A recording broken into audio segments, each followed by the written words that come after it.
Hi, I'm Allison Santoro from CNY Fertility's Donor Egg Program, here to talk to you about becoming an egg donor. Your first step in becoming an egg donor is to fill out the initial egg donor application on our website, cnyfertility.com. The initial application gives us basic information about you that you will then review, and if we feel that you're fit to become an egg donor, you'll get an email with the next steps to the process.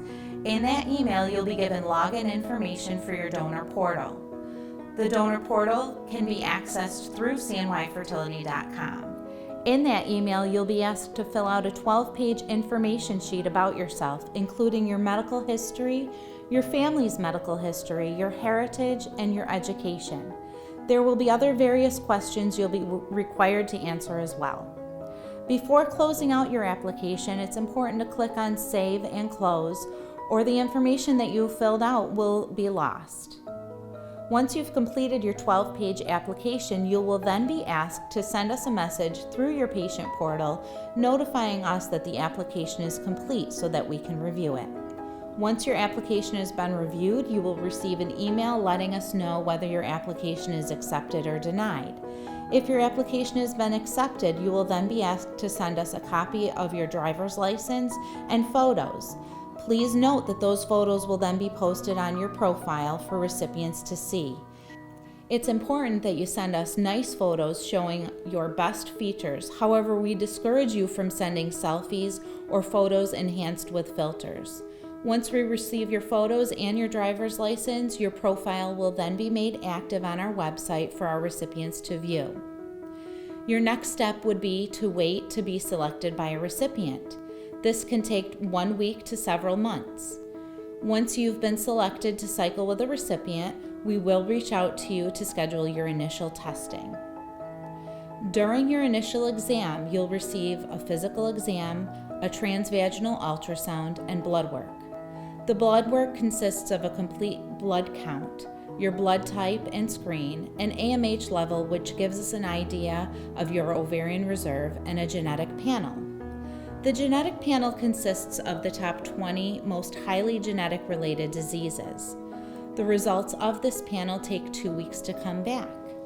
Once we receive those results and those results are reviewed by our physician, you'll then be notified as to whether you're okay to proceed with the next steps.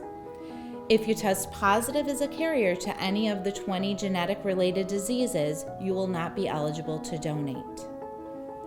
Once you've been determined eligible to donate, you'll be instructed to contact the donor team on day 1 of your period. You'll then receive instructions to start the birth control pill on day 3 of your cycle.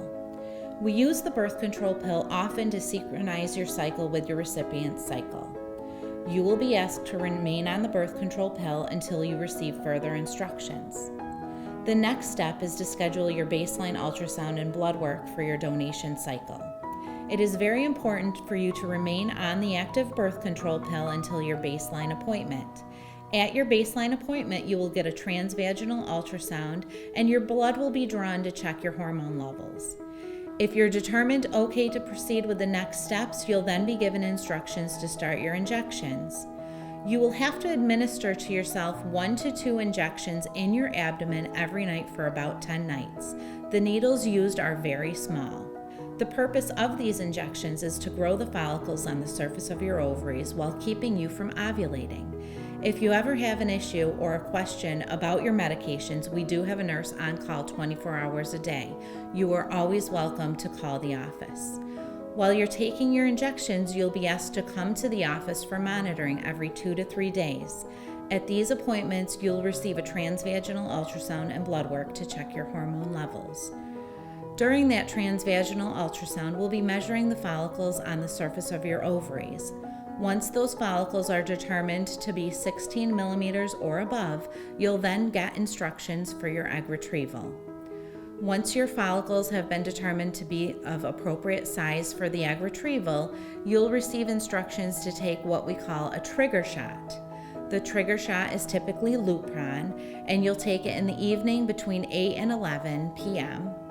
It's very time sensitive, so you'll be given an exact time to take that injection, and then you'll usually have to repeat that injection the next morning at a specific time. Your egg retrieval takes place approximately 36 hours after that first Lupron injection. It's important that you don't eat or drink anything after midnight the night before your egg retrieval. Your egg retrieval is done under IV sedation, so you will need to take the day off of work that day, and you will need a ride home from the office that day. You can expect to be in our office for approximately 2 hours. During your retrieval, you're under IV sedation. You're asleep, but not so much so that we need to help you breathe. The retrieval is done vaginally with an ultrasound-guided probe. The procedure itself only takes a few minutes. You'll be woken up, recovered, and released that same day. While you may feel okay on the day of your egg retrieval, it's important that you rest the next day. You're welcome to resume your normal activities after that. I always say listen to your body, so if whatever you're doing is causing you pain, you're doing too much. You will receive a check for $4,000 within a few days of your egg retrieval. It's important for you to know that this money is considered part of your general income, and you'll have to set aside about $1,000 for the end of the year when you submit your taxes. 2 weeks after your egg retrieval, you'll then be contacted by our office to see if you're interested in cycling again. It's important for you to know that you're allowed to do up to 6 donor egg cycles. You can cycle until your 33rd birthday. There are many common questions our donors ask during the process. The first question being, may I have intercourse during my donor egg cycle? We recommend that you abstain from intercourse during your stimulation process and for 2 weeks following your egg retrieval. If you're unable to abstain, it's important for you to use condoms. Will this affect my future fertility?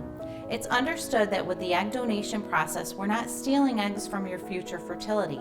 During a normal menstrual cycle, a female begins to develop dozens of eggs, however, only one reaches maturity. The medications that you take during your donor egg cycle allows us to rescue those eggs that would have normally been lost during that month. How will I feel after my egg retrieval? After your egg retrieval, you may have some cramping, some bloating. You may feel slightly dizzy from the anesthesia that day, but most people can carry on their normal activity the next day. Will the birth control pill take place of my current birth control methods?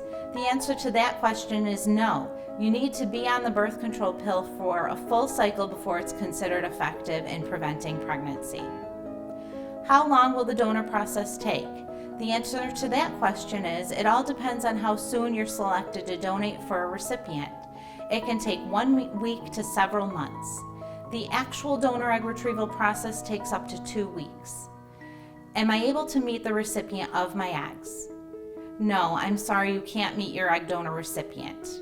Our program is anonymous, and we will never share your information with your recipient and vice versa.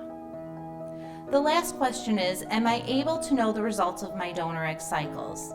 Yes, you are allowed to inquire as to the results of your donor egg cycles. You may reach out to your donor egg coordinator, and we'd be happy to share that with you. Thank you for watching our donor egg video. Your generosity is offering our recipients the opportunity to achieve their dreams and become a parent.